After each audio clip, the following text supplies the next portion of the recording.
रेमिटेन्समा जीडीपीको धेरै प्रतिशत हाम्रो रेमिटेन्सले कभर गरिरहेको हुन्छ हेर्नुहोस्।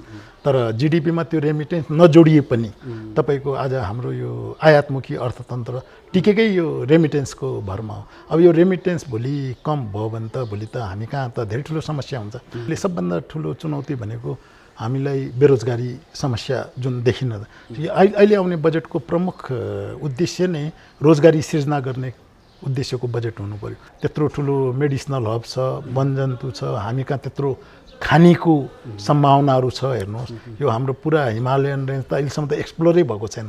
यदि यिनीहरूलाई सही ढङ्गले प्रतिपादित गर्न सक्यौँ भने हामी त दक्षिण एसियाकै हाइएस्ट पर क्यापिटा जेनेरेटिङ कन्ट्रीको रूपमा पनि हामी आउन सक्छौँ हेर्नुहोस्। हामी कहाँ अहिले सिङ्गल भ्याट सिस्टम छ हेर्नुहोस्। मतलब भने बौद्धरको भ्याट सिस्टम चाहियो, जसले गर्दाखेरि अति आवश्यक र लग्जरियस वस्तुमा त छुट्याउनु पऱ्यो नि त। खाद्यान्नमा पनि तपाईँको भ्याट भनेको त्यही 13%, अनि विलासिताका वस्तुहरूमा पनि 13%।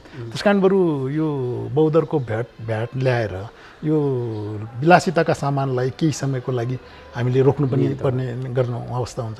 अर्को भनेको हाम्रो अब भनौँ इलेक्ट्रिकल भेहिकल्सहरूलाई, जुन कि बजेटकै सुझाव, इलेक्ट्रिकल सामानहरू, उपभोग्य वस्तुहरू र इलेक्ट्रिकल भेहिकल्सहरूलाई हामीले प्रवर्धन गर्नु पर्यो। जसले गर्दाखेरि हाम्रो यसले दुईवटा के फाइदा हुन्छ, एउटा त हाम्रो आन्तरिक पावर कन्जम्सन हुन्छ, अर्को हाम्रो पेट्रोलियम प्रोडक्टमा धेरै ठुलो रकम विदेशी नै अवस्था छ, त्यसलाई पनि हामीले न्यून गर्नु पर्यो हेर्नु। सङ्क्रमण अहिलेसम्म रोकिएको छैन, लकडाउन चालु छ। भोलि यो वैशाख मसान्त ज्येष्ठ आषाढसम्म पनि यो लिक्विडिटीको क्रन्च हुन्छ नि त। औद्योगिक व्यापारीसँग लिक्विडिटी हुने भएन भने त उनीहरू त तिर्न सक्दैन। त्यसै त न त त्यो छुट पाउने अवस्था हुन्छ। त्यसकारण जबसम्म यसको अल्टिमेट कहाँ यसको इन्ड हुने हो त्यो थाहा नभइकन यो सबका राहतका प्याकेजहरूले त्यति मनोबल उत्साही निजी क्षेत्र भइरहेको छैन। स्वागत छ हजुरलाई सुनाउनु। धन्यवाद तपाईँलाई। अब यो देशमा चाहिँ लकडाउन भएको आज 43औं दिन पुग्यो। यसले चाहिँ समग्र नेपालको अर्थतन्त्रमा कस्तो खालको प्रभाव पार्दैछ? अनि सबभन्दा पहिला हामी यो गत डिसेम्बर 2019देखि यो चीनको वुहानबाट यो जुन कोरोना भाइरसको महामारी सुरु भयो भनौँ न, त्यो आज सारा संसारका देशहरूमा फैलिसकेको अवस्था छ र यसले विश्व अर्थतन्त्र नै एकदम अस्तव्यस्त छ। विश्वका जनता नै भयभीत पनि छन् एकातर्फ कि सबभन्दा पहिला कसैले जीवन बचाउने भनौँ न, लाइफ सेभिङतिर सबै गइरहेछन् र लाइफ सेभिङको क्रममा जाँदै कति दिनसम्म लकडाउन गरियो भनौँ न, र त्यो लकडाउन हुने बित्तिकै आर्थिक गतिविधिहरू जुन देशले लकडाउन सुरु गर्यो आर्थिक गतिविधिहरू ठप्प हुँदै गए र त्यसपछि त त्यहाँ जीवन बचाउनको साथसाथमा जीविकोपार्जनको पनि प्रश्न चिन्ह आयो हेर्नुहोस्। अनि त्यही प्रकारले अब धेरै देशहरूले यो लामो हुँदै गरेको अवस्थामा पनि एउटा सुरक्षित तवरले आर्थिक गतिविधिहरू पनि कसरी अगाडि बढाउनेतिर, र आज म हेर्दैछु कि इभेन भारतमा पनि आज दिल्लीहरूमा पनि धेरै आर्थिक क्षेत्रहरू खुला गरिएका छन् र यो भाइरसको डर र त्रास भएकै अवस्थामा अलिक सुरक्षित तरिकाले कसरी यो भाइरसको सङ्क्रमणलाई रोक्न सकिन्छ भनेर विश्व अर्थतन्त्र त्यो हिसाबले गइरहेको अवस्था हो। अब यसरी होल विश्वको अर्थतन्त्र प्रभावित भइरहेको अवस्थामा सबभन्दा पहिला त के छ, नेपाल हामी प्रभावित नहुने कुरै छैन। हामी त जन्म के भन्छु भने हामी चीनको छिमेकी राष्ट्र हो। नयाँ वर्षको सुरुवातदेखि नै चीनमा पनि नयाँ वर्षको शुभारम्भ, हाम्रो चीनसँग हुने व्यापार त त्यति बेलादेखि नै प्रभावित भइसकेको थियो। त्यो प्रायः हरेक वर्ष त्यो प्रभावित हुने नै गर्छ तपाईँको। तर यो नयाँ वर्षको बन्दको सुरुवात हुने बित्तिकै यो भाइरसको प्रभाव पर्न थाल्यो हो कि। त्यस कारण चीनसँगको कारोबारमा त मलाई लाग्छ हामी धेरै दिनदेखि नै प्रभावित भइरहेका छौँ। र जब अति अन्तिम अवस्थामा जब सारा संसारै यसले प्रभावित हुन थाल्यो अनि चैत्र 11देखि जुन यहाँले आज 43 दिन भन्नुभयो, हामी पनि कम्प्लिट लकडाउनमा छौँ। त्यो 43 दिनको अवस्थामा कस्तो छ भने हाम्रो आर्थिक गतिविधिहरू एकदम बन्द छ, कम्प्लिटली बन्द छ। र सबभन्दा ठुलो कुरो के भने हाम्रो अर्थतन्त्रको आकार झन्डै तपाईँको 3700 अरबको जीडीपी हो हाम्रो है। त्यो हिसाबले तपाईँले हेर्नुभयो भने प्रतिदिनको 10 अरबको राष्ट्रिय लसमा, अब त्यसमा 20% 30% जुन अति आवश्यक केही उद्योगहरू सञ्चालन भइरहेको अवस्थामा भनेपछि हामीलाई 7 अरब 7.5 अरबको त प्रतिदिनको राष्ट्रिय नोक्सान छ। अब यसमा निजी क्षेत्रका भनौँ न उद्योग कल कारखाना यो राष्ट्रव्यापी लकडाउन भएको अवस्थामा सबै बन्द छ। हेर्नुहोस् है, अब हाम्रो सबभन्दा बढी प्रभावित क्षेत्र भनेको एउटा त पर्यटन क्षेत्र हो जो जिडिपीमा 3% कन्ट्रिब्युसन गर्छ। त्यसपछि हाम्रो खुद्रा तथा थोक व्यवसाय हो, यसको जिडिपीमा 15% को योगदान तपाईँको देखिन्छ तपाईँको। अनि उद्योग क्षेत्रको 6% को झन्डै एउटा जिडिपीमा योगदान छ। त्यसपछि हाम्रो होइन रेमिटेन्सको एक्चुअलमा रेमिटेन्सको जिडिपीमा गणना हुँदैन, म त्यसलाई हामी भिन्नै राख्नुपर्छ। जिडिपी भनेको एक्चुअल कन्जप्सन बेस्ड हिसाबले लिएको हुन्छ। अनि त्यसपछि तपाईँको यातायात भनौँ न, यातायात र सञ्चार भनेपछि हाम्रो 7% को जिडिपीमा योगदान हुन्छ। त्यसमा यातायात त अत्यन्तै ऋणात्मक अवस्थामा गइसकेको छ। बरु सञ्चार तपाईँको अहिले मैले हेर्दाखेरि इन्टरनेट अनलाइन यसको बरु अलिकति अहिले त्यो ऋणात्मक होइन बरु सकारात्मकतिर गइरहेको मैले देखिरहेको छु। त्यसपछि मेजर हाम्रो 27% भनेको एग्रिकल्चर सेक्टर हो। त्यो एग्रिकल्चर सेक्टरमा पनि अहिले अब अलिकति नकारात्मक प्रभाव सुरु भइसकेको छ, किनभने सर्टेन पेरिसेबल आइटमहरू तपाईँको भेजिटेबल्सहरू धेरै क्रोपहरू पनि अवस्था मल खादको आपूर्तिहरूको अवस्थाले गर्दा पनि त्यसमा पनि नकारात्मक समग्र रूपमा हेर्दाखेरि यो अहिले हाम्रो आर्थिक अवस्था भनेको यो 43 दिनको लकडाउनमा हाम्रो जुन जिडिपी ग्रोथ अस्ति मात्रै सरकारले प्रक्षेपण गरेको छ। सुरुमा त बजेटमा प्रक्षेपण गरिएको थियो 8.5% को जिडिपी ग्रोथको एउटा लक्ष्य राखिएको थियो गत वर्षको पनि। अस्ति गभर्मेन्ट सरकारले पनि होइन अब त 2.25-26% मात्र आउँछ। तर म त यहाँलाई के भन्छ, जुन हिसाबले यो यदि लकडाउन यदि बढ्दै गयो र यो महामारी नियन्त्रणमा आएन भने भोलि हामी ऋणात्मक रूपमा पनि जान सक्छौँ र संसारका धेरै देशहरू ऋणात्मक जिडिपीमा जाने अवस्था पनि सृजना हुन सक्छ। त्यसकारण अहिलेको अवस्थामा हामीले अब म यहाँलाई निजी क्षेत्रको बारेमा बताउँछु। जुन मैले अघि थोक तथा खुद्रा व्यवसाय भने औद्योगिक क्षेत्र यो कम्प्लिटली लकडाउन भएको अवस्थामा झन्डै हामीले एउटा इस्टिमेट अध्ययन गर्दाखेरि अनुमानित रूपमा हामीलाई 2 अरब प्रतिदिनको नोक्सान भएको देखिन्छ। हेर्नुहोस् त्यो 2 अरबको नोक्सान कसरी छ भने त्यसमा झन्डै 45% त ब्याङ्कको ब्याज छ। सरकारले चैत्र 11 गतेदेखि लकडाउन त घोषणा गर्यो, तर उद्योगी व्यवसायीहरूको आर्थिक क्रियाकलाप बन्द गर्नुको मतलब आम्दानीका सबै स्रोतहरू बन्द भए, तर खर्चका स्रोतहरूमा लकडाउन भएन। जस्तो ब्याजको मिटर त्यो चैत्र 11 देखि पनि त्यही हिसाबले पुरानै हिसाबले चलिरहेको छ, 24 घण्टा त्यो मिटर चालु छ। त्यसै प्रकारले कर्मचारीहरूको तलब पनि त्यो पनि एउटा दायित्व हो। हेर्नुहोस् काम नलिए पनि त्यो पनि आखिरमा दायित्वको हिसाबले चलि नै रहेको छ भनौँ न। त्यो हेर्दाखेरि झन्डै 2 अरबको निजी क्षेत्रको नेट लस मैले एनालाइसिस गर्दाखेरि देखेँ। त्यो सबै अनुमानित तथ्याङ्क हेर्नुहोस्। 45% भनेको ब्याङ्क ब्याजकै कुरा गरेँ मैले जसमा त्यसपछि 35% जति भनेको तलब खर्चको हिसाबले आउँछ यो कुराहरू। र त्यसपछि कसैको भाडा हुन्छ कसैको के हुन्छ यो सबै प्रकारले यसरी। अब यो लस भनेको कस्तो छ भने सर्टेन पिरियडसम्म त निजी क्षेत्रले बेहोर्न सक्छ हेर्नुहोस्, तर भोलि लिमिटभन्दा बाहिर जाने बित्तिकै त भोलि त निजी क्षेत्र धराशायी नै हुने अवस्था हुन्छ नि त। यस्तो अवस्थामा निजी क्षेत्रको पनि अपेक्षा हुन्छ कि सरकारले, किनभने यत्रो वर्षदेखि जसले सरकारको राजस्व दिइरहेको हुन्छ, यस्तो आपतकालीन इमर्जेन्सी सिचुएसनमा त निजी क्षेत्रको पनि एक्सपेक्ट हुन्छ कि सरकारले हामीलाई सेफगार्ड गरोस्, राहत प्रदान गरोस् भनेर। अर्कोतर्फ यहाँ ठुलो चुनौती के छ भने अब यो इकोनोमिक लकडाउन हुने बित्तिकै सरकारको राजस्वमा पनि प्रभाव परिरहेको हुन्छ, किनभने अब हाम्रो देशको अर्थतन्त्र भनेको राजस्वमुखी अर्थतन्त्र हो। झन्डै जिडिपीको 29% को हाराहारीमा हाम्रो राजस्व छ। बजेटमा पनि राजस्वको स्रोतले नेपालको चालु खर्च जुन छ नि यो तपाईँको त्यो भनेको राजस्वको स्रोतले नै मिट गरिरहेको हुन्छ। हामी बारम्बार भनिरहेका हुन्छौँ कि यो हाम्रो राजस्वको स्रोतबाट उठेको करहरू भनौँ न, अब यो त जनताले दिएको हो, सबैले सहभागी भएरै दिएको, यसबाट कमसेकम डेभलपमेन्टको काम पनि हुनु पर्यो भनेर। तर अहिलेसम्म त्यो हिसाबले हाम्रो योजनाहरू बन्न सकेको छैन। कुनै पनि बजेटमा राजस्वको स्रोतबाट उठेर आएको पैसा अलिकता पनि डेभलपमेन्टतिर गएको म देख्दिनँ। अब यो अवस्थामा यसको विकल्प अब के गर्ने त निजी क्षेत्रले? सबभन्दा पहिला त भनौँ न, अब जीवन जोगाउनु नै पर्यो। आज पनि हामी हेर्दैछौँ, हेर्नुहोस् 43 दिनको अवस्थामा पनि हाम्रो सङ्क्रमणको अवस्था बढी नै रहेको छ। डेली दिन प्रतिदिन बढ्ने अवस्था छ। भारत हाम्रो छिमेकी राष्ट्र भनेको भारत हो। हेर्नुहोस्, एकातर्फ भारतसँग हाम्रो 65% कारोबार पनि भारतसँग भइरहेको हुन्छ र अर्कोतर्फ भारतमा पनि सङ्क्रमणको अवस्था अत्यन्त चिन्तनीय नै छ। किनभने अहिलेसम्म आएका तथ्याङ्कहरू कति रिलायबल छ भनेर पनि हामी भन्न सक्दैनौँ।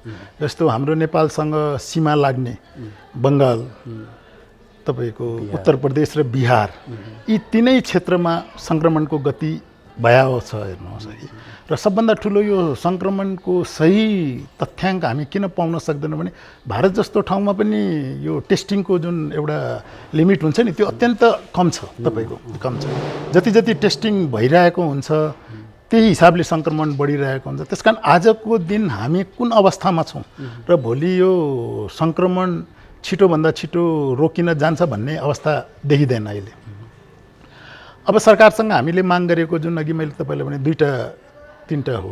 अब यो सबभन्दा पहिला त निजी क्षेत्रलाई कसरी सेफगार्ड गर्ने, किनभने निजी क्षेत्रको मनोबल राम्रो भयो, निजी क्षेत्रलाई सरकारले राहत प्रदान गर्यो, निजी क्षेत्र आफूलाई स्टेबलाइज गर्न सक्यो भने भोलि आर्थिक गतिविधिहरूको विस्तार हुन्छन्। हेर्नुहोस्, र आर्थिक गतिविधिहरूको विस्तार हुनुको मतलब सरकार राजस्व पनि बढ्नु नै हो। अब यसमा 2टा कुरा आइरहेछ। हेर्नु, सबभन्दा पहिला त अघि जुन मैले तथ्याङ्क यहाँलाई दिँदाखेरि सबभन्दा ठुलो मार भनेको ब्याजको मार हो, इन्ट्रेस्ट जुन ब्याङ्क र वित्तीय संस्थाले। अब त्यसमा सरकारले, राष्ट्र ब्याङ्कले पनि हामी 2% को हिसाबले छुट दिन्छौँ भनेर यो चैत्र र वैशाखको लागि मात्रै भनेको छ। अब यो 2% भनेको अत्यन्त न्यून हो। हेर्नुहोस्, जुन हिसाबले ब्याङ्कका दरहरूले यो एसएमइजहरू अपरेट गर्छ, त्यसले 2%ले त्यति ठुलो राहत प्राप्त होला जस्तो मलाई लाग्दैन। त्यसमा पनि अलिकति राष्ट्र ब्याङ्कको जुन निर्देशनहरू आएका छ त्यो अलिकति कन्फ्युजन पनि छन्। हेर्नुहोस्, जस्तो लोनहरू लिएको त धेरैजनाले तपाईँको वर्किङ क्यापिटलमा पनि लिइरहेको हुन्छ। अहिलेसम्म राष्ट्र ब्याङ्कको निर्देशनले कुनै क्लियर गरेको छैन कि तपाईँको 2% खालि एउटा किस्ता र ब्याजमा मात्रै भन्नुभएको छ। तर त्यसमा चालु पुँजीको हो कि होइन भनेर, र यो ट्रेडिङ जुन भनौँ न एसएमइज भनेको त ट्रेडिङ सेक्टर पनि हो, यसमा पनि एउटा कता कता अलिकति कन्फ्युजनै छ कि यो कुरा राष्ट्र ब्याङ्कबाट क्लियर गराउनु पनि पर्छ। नभए ब्याङ्कहरूले भोलि यही कुरालाई आधार मानेर तपाईँको ट्रेडिङ सेक्टरलाई रोकिदिने हो कि सबैलाई नदिने हो कि 2% भन्ने प्रश्न पनि आउन सक्छ चालु पुँजी लिएको। तेस्रो कुरा अब सबभन्दा के छ, यो त एकदमै न्यून भयो।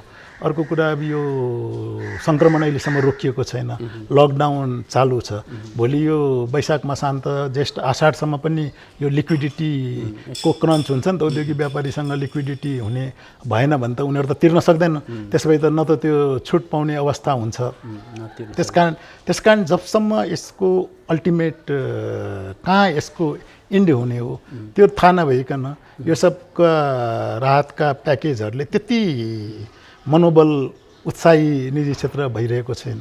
अब यसलाई चाहिँ जुन खालले तपाईँले विश्लेषण गर्नुभयो नि, त्यो खालले अब सरकारले चाहिँ यो सम्पूर्णलाई कसरी चाहिँ म्यानेज गरेर निजी क्षेत्रलाई पनि उत्साहित बनाउँदै, जनताहरूलाई पनि अलिकति उत्साहित बनाउँदै अगाडि बढ्न सक्ने विकल्प चाहिँ के छ त? होइन, अब हेर्नु न, अब यो मैले यहाँलाई भने नि अघि, यो विश्वभरिकै समस्या हो। विश्वका धेरै राष्ट्रहरूले तपाईँको एउटा जिडिपीको राम्रो पर्सेन्टेज एउटा यो तपाईँको स्टिमुलस प्याकेजको रूपमा छुट्याएर राखेको हुन्छ। जस्तो अब हाम्रो सरकारको त राजस्वको स्रोत धेरै कम र धेरै अरू स्रोत पनि नभएको अवस्थामा हामीले जिडिपीको झन्डै 5% भन्दा कम नहुने गरिकन बढी त जति पनि सरकारले दियो निजी क्षेत्रले वेलकमै गर्ने हो। त्यो एउटा स्टिमुलस प्याकेजको रूपमा आउनु पर्यो। त्यो प्याकेजबाट आएको रकमलाई तपाईँको जुन अब भोलि यो समाप्त भएपछि एउटा अध्ययनको क्रममा जुन सेक्टर बढी प्रभावित भएका छन्, भनौँ न तपाईँको टुरिज्म सेक्टर बढी प्रभावित भएको छ, एसएमई सेक्टर बढी उनीहरूलाई प्रभाव परेको सेक्टरको आधारमा यो लङ टर्मको लागि त्यो प्याकेजबाट एकदम ल इन्ट्रेस्ट रेटमा यदि फन्डिङ गरिदियो भने तपाईँको यसले गर्दाखेरि के हुन्छ भने निजी क्षेत्र 1 वर्ष 2 वर्षमा एउटा आफूलाई यथास्थानमा राखेर अगाडि बढ्न सक्छ। हेर्नुहोस्, एउटा कुरा त्यो सबभन्दा ठुलो तरिका त्यो। अर्को कुरा रह्यो अब यो प्याकेज अन्तर्गत अब तलबको पनि कुरा आइरहेछ। तलबको कुरा पनि अब 1 महिना 2 महिना त निजी क्षेत्रले बेहोर्ला, त्यसपछि त कुरा तिर्न सक्ने अवस्थै छैन।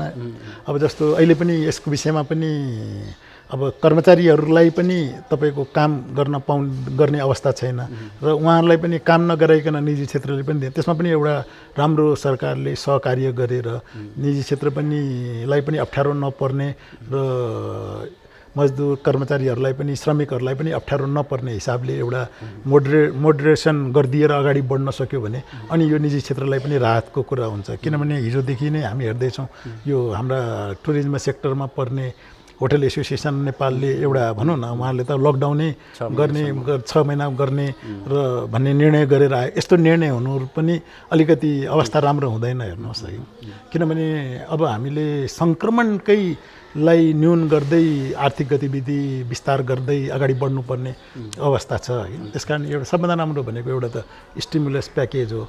दोस्रो कुरा अब तपाईँको भनौँ न अब यो निरन्तर चल्ने प्रक्रियामा अब चैत्र मसान्तमा हुने यो ट्याक्सेसनहरूको कुरामा गर्छु। आयकरको पनि इन्स्टलमेन्ट थियो, मूल्य अभिवृद्धि करको पनि इन्स्टलमेन्टहरू थियो।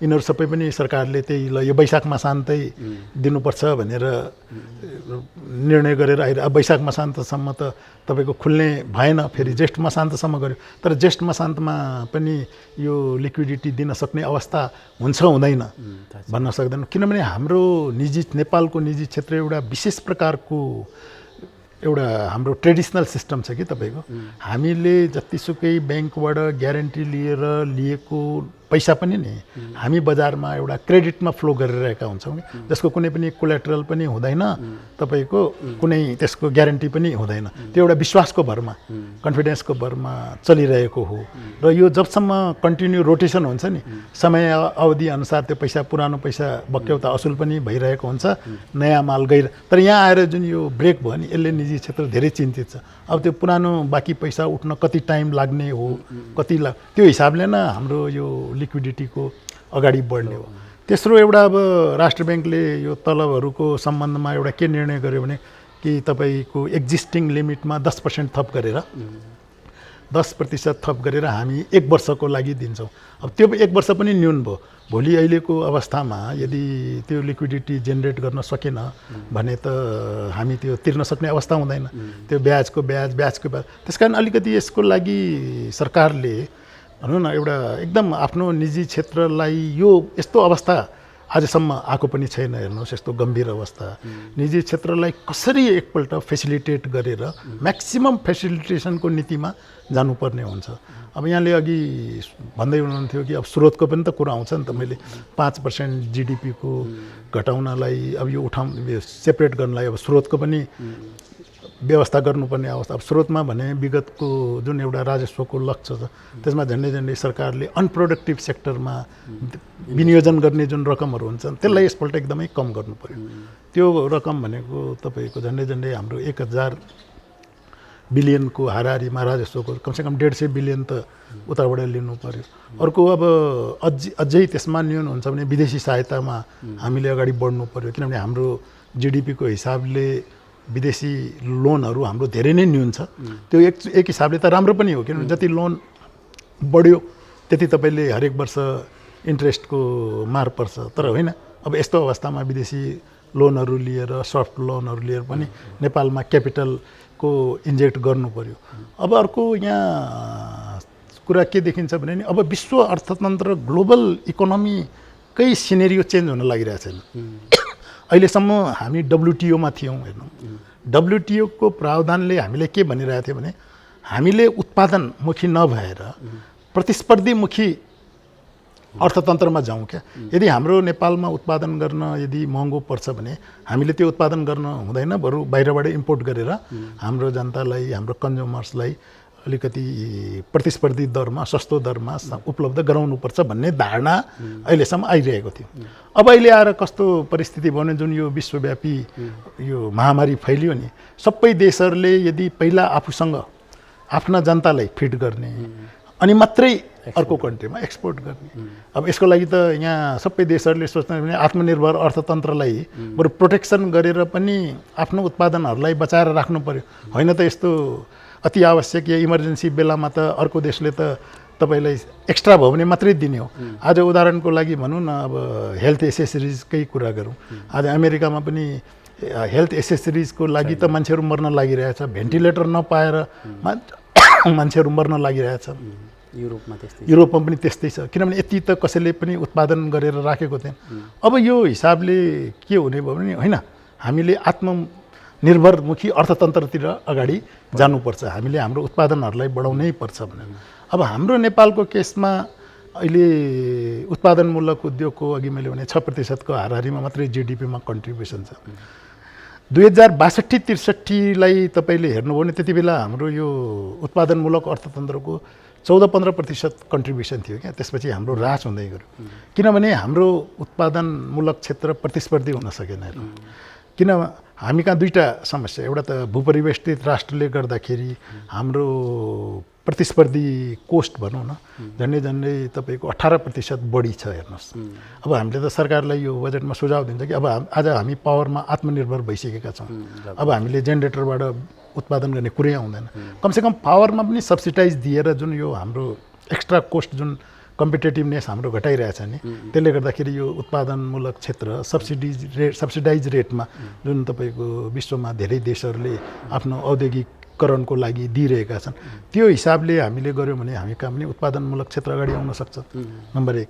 दोस्रो कुरा, अब राजस्वका कुराहरू छ। हाम्रो अगाडि त्यत्रो भारतको अर्थतन्त्र छ, चिनको अर्थतन्त्र छ, तर खुला सिमानाले गर्दाखेरि भारतको अर्थतन्त्रले बढी प्रभाव गरिरहेको हुन्छ। आज अलिकति पनि तपाईँको प्रतिस्पर्धी नहुने बित्तिकै भारतबाट झन् यो अनअफिसियल च्यानलबाट आउन थाल्छ। हेर्नुहोस् कि भनौँ न अवैधानिक च्यानलबाट आउन थाल्छ। यसले एकातर्फ त्यो ट्रान्सपेरेन्सीमा पनि आउँदैन, सरकारको राजस्व पनि गुमिरहेको हुन्छ। त्यस कारण हामी त भन्छौँ कि अलिकति राजस्व नीतिलाई पनि एउटा प्रतिस्पर्धाको आधारमा राजस्वका दरहरू फिक्स भयो भने त्यो अवैधानिक च्यानललाई पनि हामी बन्द गरौँ। र तेस्रो कुरा, अब पूर्वाधारहरूको विकास पनि हुनु पर्यो, किनभने हाम्रो कनेक्टिभिटी राम्रो हुनु पर्यो, जसले गर्दाखेरि हाम्रो कोस्ट अफ ट्रान्सपोर्टेसनलाई पनि हामीले मिनिमाइज गर्नु अति अहिलेको जङ्क्चरमा यति आवश्यक छ। र यसरी हामीले अलिकति सरकारले लगानी मैत्री वातावरणको निर्माण गरेर अलिकति ट्याक्सेसनहरूमा हाम्रो प्रतिस्पर्धी क्षमताको लागि यदि राम्ररी ढङ्गले नीतिहरू कार्यान्वयन गरिदियो भने हामी यो उत्पादनमूलक क्षेत्रमा अगाडि बढ्छौँ। हेर्नु, अब अर्को ठुलो समस्या हाम्रो अर्थतन्त्रमा देखिने भनेको अब रेमिटेन्सको। हेर्नुहोस् है, विश्वको अर्थतन्त्र नै यसरी धराशायी भएको अवस्थामा धेरै देशहरूको अर्थतन्त्र अत्यन्तै कमजोर अवस्थामा देखिन्छ। यसमा एउटा मिडल इस्टको पनि हामीले त्यो हेर्नु भने अहिलेको यो कोरोना महामारीको कारणले गर्दा तेलको मूल्य इभेन नेगेटिभ नै भएर आयो भनौँ न। तेल पनि लैजानुहोस् मेरो गोदामबाट, पैसा पनि तपाईँ उल्टो लिएर जानुहोस् भन्ने अवस्था बिचमा देखा परेको थियो। अहिले त आएर अलिकति मेकअप भएको छ। अब यस्तो अवस्थामा भोलि मिडल इस्टमा हाम्रा धेरै मजदुरहरू काम गरिरहेको, उनीहरूको अवस्था भोलि के हुन्छ? किनभने सबैले अर्थतन्त्र बलियो नभइकन त उनीहरू कहाँ निर्माण कार्यहरू रोकिन्छन्। हेर्नु, भोलि अहिलेको जुन जङ्क्चर देखियो, हरेक देशले आफ्नो नागरिकहरूलाई बढी प्रोटेक्सन गरेको देखियो जनताभन्दा पनि बाहिरबाट आएकाहरूलाई। यस्तो अवस्थामा भोलि कतिजना त फर्किसके, कति यो मानसिकताले गर्दा अब अगाडि जाने अवस्था पनि हुँदैन। हेर्नुहोस् है, त्यही प्रकारले मलेसियाको पनि त्यही अवस्था। भोलि उहाँहरू आयो भने हामीलाई तपाईँको यहाँ नेपालमा नै रोजगारीको उपलब्धता गराउनु पर्ने हुन्छ। यसको लागि एउटा त मैले अघि तपाईँलाई भने उत्पादनमूलक क्षेत्रको कुरा हो। अर्को भनेको एउटा कृषि क्षेत्र, जुन अघि हामीले कुरा गऱ्यौँ कि 27% हाम्रो कृषिमा आधारित। अब यो कृषि क्षेत्रलाई अगाडि बढाउनको लागि एउटा त कृषिको व्यवसायीकरण गर्नु पर्यो र एउटा त्यहाँ हामीले उत्पादकत्व प्रोडक्टिभिटी बढाउनु पर्यो क्या तपाईँको। आजको दिन अहिले गत वर्षको तथ्याङ्क हेर्ने भने झन्डै तपाईँको 150 अरबभन्दा पनि बढीको खाद्यान्नहरू बाहिरबाट हामी कहाँ आयात भइरहेको हुन्छ। र हाम्रो कृषि क्षेत्र अगाडि नबढ्नमा एउटा भारतको कृषि नीति पनि हो। भारतमा धेरै ठुलो सब्सिडाइज रेटमा किसानहरूलाई डिस्काउन्ट र त्यो सब्सिडी दिइरहेको हुन्छ। हामी कहाँ त्यो सब्सिडी नै भइकन उल्टो बरु किसानहरूलाई नि उन्नत मल बिउ बिजनको सम्म हामी व्यवस्था गरिरहेको देखिरहेका छैनौँ हेर्नुहोस् कि। त्यसकारण अब समग्र यो कृषि नीतिलाई व्यवसायीकरण गरेर तपाईँको सरकारले कृषिमा आधारित उद्योगहरूलाई पनि प्रोत्साहन गर्ने र कृषिमा रोजगारीको सृजना गर्ने। आज एउटा सुझाव म के दिन चाहन्छु भने जस्तो सरकारले अब खाद्यान्नको प्राइस नियन्त्रण गर्नलाई नि एउटा बफर स्टक मेन्टेन गर्ने एउटा सरकारी कम्पनीको निर्माण गरोस्। बफर स्टक राख्ने भनेको 2 वर्षको जब तपाईँको बजारमा खाद्यान्नको प्राइस कम हुन थाल्छ, किसानहरूले कम पाउन सक्दैन, त्यति बेला तपाईँको बजारबाट किनेर त्यो स्टक मेन्टेन गर्ने। जब बजारमा अलिकति पनि प्राइस बढ्न थाल्छ भने त्यो दिने। त्यो निजी क्षेत्रलाई प्राइस तोकेर दिनुभन्दा सरकारकै मेकानिजमबाट यदि खाद्यान्नलाई आवश्यकता पर्यो भने बजारबाट खरिद गर्ने, होइन भने बजारमा सप्लाई गर्ने। त्योले गर्दाखेरि एउटा त खाद्यान्नको प्राइस मेकानिजम पनि हुन्छ, किसानहरूको इन्ट्रेस्ट पनि सुरक्षित हुन्छ र यो हाम्रा एसएमइजहरूको जो भनौँ न उहाँहरूलाई पनि त एउटा फिक्स रेटमा काम गर्न निर्धक्क भएर अगाडि बढ्न सक्छ। अब जस्तो यही बिचमा फेरि यो हाम्रो बजेट पनि आउँदैछ होइन। अब यो अलि लामो भयो, अलि छोटाउँ यसलाई। त्यो अनि बजेटमा चाहिँ अब कस्तो खालको बजेटहरू निर्माण गरिदियो भने अथवा कस्ता खालका नीतिलाई अलिक बढी अगाडि बढाइदियो भने विशेष गरेर हाम्रो अर्थतन्त्र अलिक चलायमान, अलिक गतिशील, अलिक बढी उत्पादनमुखी बन्न सक्छ। होइन, अब सबभन्दा पहिला बजेटका अगाडि आउने चुनौतीहरू भनेको नि अहिले सबभन्दा ठुलो चुनौती भनेको हामीलाई बेरोजगारी समस्या जुन देखिन। अहिले आउने बजेटको प्रमुख उद्देश्य नै रोजगारी सृजना गर्ने उद्देश्यको बजेट हुनु पर्यो। अब रोजगारी सृजना गर्ने भनेको त निजी क्षेत्रले नै तपाईँको गर्ने हो। त्यसकारण कृषि र उत्पादनमूलक क्षेत्रमा एउटा फेसिलिटेसन गरेर हाम्रो प्रतिस्पर्धी क्षमता बढाएर, एउटा त प्रतिस्पर्धी क्षमता बढाउनु पर्यो बजेटमा आउने नीतिहरूले, अर्को हाम्रो प्रोडक्टिभिटी जुन कृषि क्षेत्रको उत्पादकत्व पनि बढाउनु पर्यो, जसले गर्दाखेरि यहाँ उद्योग धन्दाहरूको विकास होस्, कृषि क्षेत्रको पनि विकास होस् र हामी कहाँ रोजगारीको पनि सृजना होस्। एउटा कुरा त्यो हो। अर्को यहाँले भनेको एउटा लगानी मैत्री वातावरण पनि चाहियो। हेर्नु अहिले त निजी क्षेत्र आफैमा त्रसित अवस्था छ। भोलि अब निजी क्षेत्रको आफ्नो पुँजी पनि कति ड्यामेज हुन सक्छ यसले हामी भन्न सक्ने अवस्था छ। भोलि खालि यो उत्पादनमूलक क्षेत्र र विकास गर्नलाई त हामीले पुँजी पनि चाहिन्छ। त्यसको लागि हामीले भोलि विदेशी लगानी पनि भित्राउनु पर्ने अवस्था हुन्छ। तर अहिलेको अवस्थामा विदेशी लगानी भित्राउन जुन ऐन नियम कानुनहरू सरकारले ल्याए नि त्यो अत्यन्त चुनौतीपूर्ण छ। त्यसमा त्यति आकर्षित भएको देखिँदैन। किनभने गत वर्ष आषाढमा जुन लगानी सम्मेलन भएको थियो त्यति बेला धेरै ठुल्ठुला कमिटमेन्टहरू भएको हामीलाई सबैलाई थाहा छ। तर भित्रिँदाखेरि तीहरू पनि त्यति आकर्षित भएन। त्यसर्थ एउटा लगानीको व्यवस्था गर्ने भनेको निजी क्षेत्र हो। निजी क्षेत्रले चाहेको भनेको लगानी मैत्री वातावरणको हिसाबले नीतिगत कुराहरू बजेटमा आउनु पर्यो। दुईवटा कुरा। तेस्रो अहिले अब मैले अघि प्रतिस्पर्धी अर्थ त्यसको लागि राजस्वका जति पनि यो ऐन नियम कानुनहरू छ यिनीहरूलाई पनि अलिकति निजी क्षेत्रलाई आकर्षित गर्ने खालको आउनु पर्यो। एकदम कन्जर्भेटिभ हिसाबले आउनु भएन। अब उदाहरणको लागि भनौँ न, अब केही ऐन कानुनहरूमा सिधै निजी क्षेत्र भनेको एउटा आर्थिक गतिविधि विस्तार गर्ने क्षेत्र अलिकति केही भयो भने पनि पहिल्यै सिधै थुन्ने हिसाबले, त्यसले गर्दा पनि निजी क्षेत्रको मनोबल गिरिरहेको हुन्छ। होइन, निजी क्षेत्रले यदि गल्ती गर्छ भने उनीहरू पेनलाइज पनि हुनुपर्छ हेर्नुहोस् है। तर त्यो पेनलाइज गर्नलाई एउटा आर्थिक हिसाबले मात्रै हुनु पर्यो नि त। आज पहिल्यै गएर थुनिदियो भने उनीहरूको मान मर्यादा भनौँ न एउटा मोटिभेसनको पनि कुरा आउँछ। यो कुनै फौजदारी अपराध त होइन हेर्नुहोस् है। बरु अब यो यस्ता कानुनहरू बनेका छन् कि अलिकति पनि राजस्व चुहावटहरू भयो भने सिधै लगेर थुनिदिने। तर त्यसको सट्टा म त भन्छु कि त यस्ता कानुनहरूलाई परिवर्तन नै गर्नु पर्यो। होइन भने कमसेकम एउटा संसारका धेरै देशहरू चाहिँ व्यवसायीहरूले पनि त्यसको फाइदा उठाएर केही त्यस्ता खालको गतिविधिहरू पनि गरे। होइन, यस्तो छ तपाईँको। त्यसको लागि मैले भने नि फाइनेन्सियल यदि गतिविधि कुनै व्यापारीहरूले नगर्लान् भन्न सकिँदैन। तर यसको लागि तपाईँले एउटा भनौँ न आर्थिक पेनाल्टीको त प्रोभिजन राख्न सक्नुहुन्न। अरू संसारमा सबै ठाउँमा यो चिज छ नि त, सबै चिज। तर त्यहाँ एन्टिसिपेटरी बेलको एउटा प्रोभिजन छ क्या। यदि त्यो व्यक्तिलाई थुन्ने उद्देश्य के हो भने यो व्यक्ति भोलि भागेर नजाओस् भन्ने त हो। अरू त्यसलाई फिजिकली टर्चर गर्ने उद्देश्य त हुँदैन। त्यसको लागि यदि अदालतले अग्रिम जमानत दिने व्यवस्था गर्छ, उसँग आवश्यक धितोरहरू राखेर भने हामी त्यो जान सक्छौँ। त्यसले गर्दा अरू केही होइन, हेर्नुहोस् त्यो 2-3% व्यक्ति या त्यस्ता क्रियाकलापहरूको लागि समग्र निजी क्षेत्रलाई को यदि मोटिभेसन गर्दाखेरि यदि देशमा अर्थतन्त्रको विकास हुन्छ भने हामी त्यतातिर जानुपर्छ। एउटा कुरा म यहाँलाई के भन्न चाहन्छु भने हाम्रो नेपाल प्रचुर सम्भावना भएको राष्ट्र हो। हेर्नुहोस्, यदि हामी कहाँ सही ढङ्गले आर्थिक नीति ऐन कानुनहरू प्रतिपादित भएर गयो भने नि यो देशमा हाम्रा जति रिसोर्सेस छ, जस्तो एग्रिकल्चर सेक्टरमा भनौँ न, अहिले भएको प्रोडक्टिभिटीको हामी 3 गुणा बढी प्रोडक्टिभिटी बढाउन सक्छौँ यदि सही ढङ्गले एग्रिकल्चर सेक्टरलाई हामी प्रमोट गर्न सक्यौँ। आज ऊर्जा सेक्टरमा हामी अगाडि बढ्यौँ, हामी ऊर्जामा आत्मनिर्भर हुने अवस्थामा छौँ र भोलि ऊर्जा एक्सपोर्ट गर्ने पनि अवस्थामा पुग्नु। त्यही ऊर्जालाई यदि हामीले हाम्रो प्रतिस्पर्धी क्षमता बढाउन एउटा सब्सिडी रेटमा उद्योग कृषिको लागि यदि डिस्पर्समेन्ट गर्न सक्यौँ भने त्यसले त हामीलाई धेरै बेनिफिट दिन्छ। हेर्नुहोस् आर्थिक त्यसै प्रकारले हामी कहाँ त्यत्रो ठुलो मेडिसिनल हब छ, वनजन्तु छ, हामी कहाँ त्यत्रो खानीको सम्भावनाहरू छ। हेर्नुहोस् यो हाम्रो पुरा हिमालयन रेन्ज त अहिलेसम्म त एक्सप्लोरै भएको छैन। यदि यिनीहरूलाई सही ढङ्गले प्रतिपादित गर्न सक्यौँ भने हामी त दक्षिण एसियाकै